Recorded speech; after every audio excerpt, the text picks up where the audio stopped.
Welcome back to Design Bundle's YouTube channel. If you guys are new here, my name is Crystal, and today I'm going to show you guys this super duper cute design. We are going to make our very own dog bandana. So we've just got some basic fabric here. This is from my stash. It's a really cute plaid. And then I'm going to be using my Cricut Joy today with a couple pieces of smart iron-on, as well as my mini Cricut Easy Press. We're going to be using this one here to apply it. I've got some fabric scissors, a little tape measure, etc.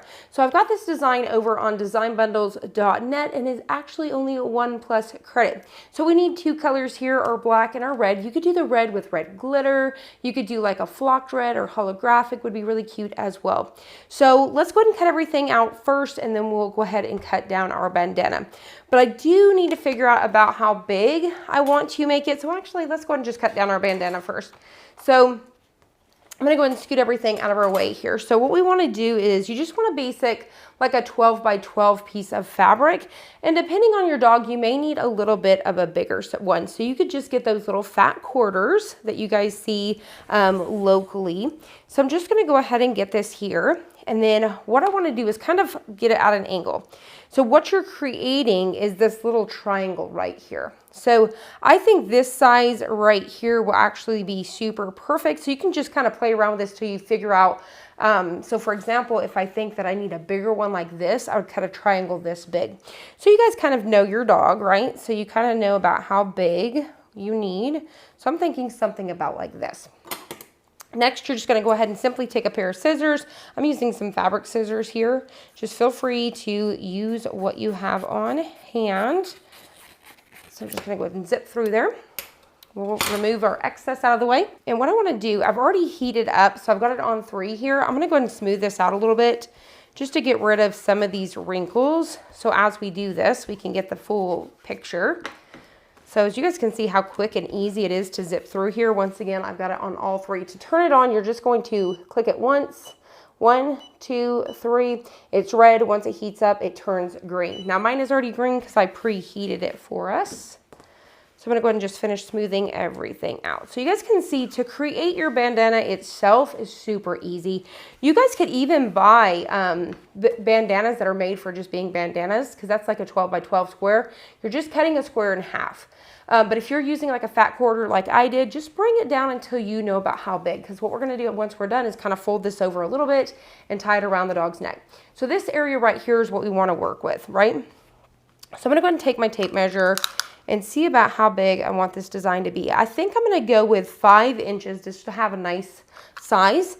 So I want it to be around 5 inches wide. So I'm going to go ahead and click on select everything, and then we're going to go to our width and we're going to change it to that 5 inches. So that's going to give us 5 inches wide and then 3 inches high. So I'm going to double check my height just to make sure I'm not getting too big. So I think that's perfect. All right, so once you've done that, easy peasy. This is a super beginner friendly project. So now we're going to go ahead and hit make it. I've already chose my proper machine and everything inside of Cricut Design Space. And then I'm going to go ahead and tell it we are cutting on the mat. Actually, I'm going to take it back and tell them we are cutting off of the mat without the mat. I'm going to go to this one and tell it we are cutting without the mat. So in case you guys do that, you guys can actually still go backwards and fix it. All right, so I need to turn mirror on because this is an iron-on project. You want to turn on your mirror, and then we're also going to turn on the mirror here. All right, so we're going to load that black in first. So it's ready. We're going to go ahead and hit next, and then we're going to go ahead and choose our material.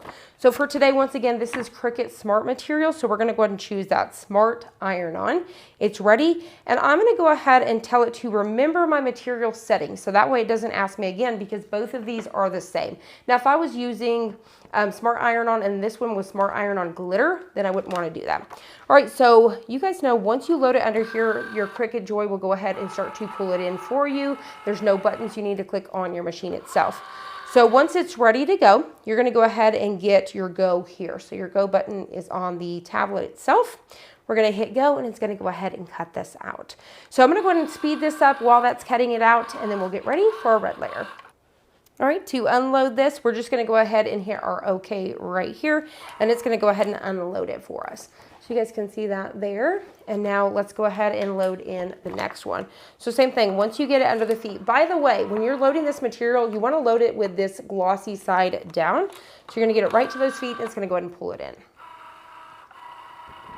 All right, so it's checking the material, making sure there's enough. We're gonna get this go button, we're gonna hit it, and it's gonna start to cut it out. In the meantime, I'm gonna go ahead and trim this down. I'm just taking my scissors here, and I'm cutting away the excess. Now, a question I get all the time is, can I use the remaining of this on a mat? And the answer to that is yes. So this material right here, I can still use this on my mat and cut it out. I would just still choose. You can choose Smart Iron-On or just Everyday Iron-On to cut it out. All right, so let's go ahead and get ready to weed this here. So I'm just gonna go ahead and start this right here. And as you guys can see as well, this is ready. So we're just gonna hit OK. We're gonna unload this. And before I finish weeding, let's go ahead and cut this guy out. All right, and once again, I can save this for later. This piece right here will still fit inside the machine, and then I can cut this down and use it on a mat once again. All right, so we're done with this. Let's get it out of our way. All right, so now what we're gonna do is we're just gonna go ahead and weed everything out. Just like so.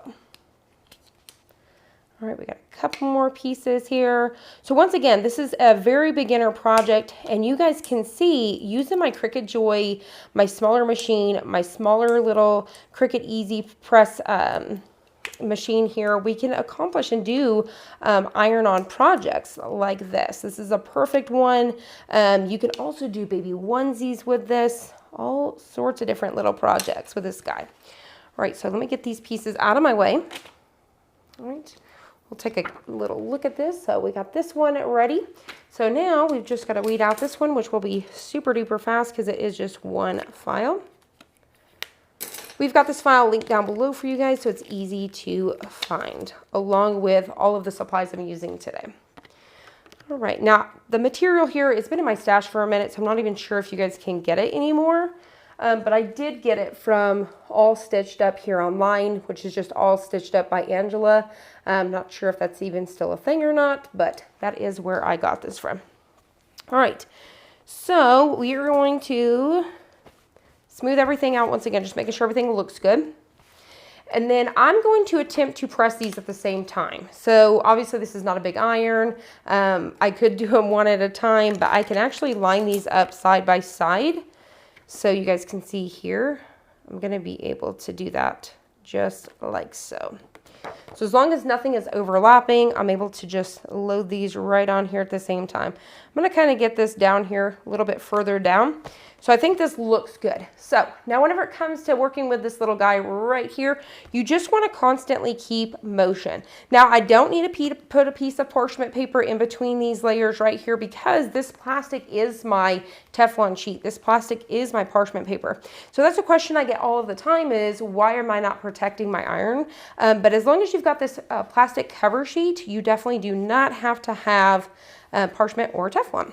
So that's just the way to think about it, is that it is your Teflon. So I'm just going to go ahead and keep moving. So whenever it comes to your little mini iron, you don't want to just let it sit there. It could definitely leave the shape of this press in your HTV, your iron-on, as well as your garment. You want to kind of keep it moving. You don't have to be super, super fast. Just kind of keeping it moving.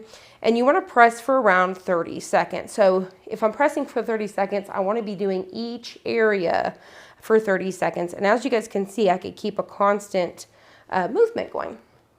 All right, so you guys can already see that starting to pop up, and we've got it down. So let's double check our red here and see if it's good to go, and it is.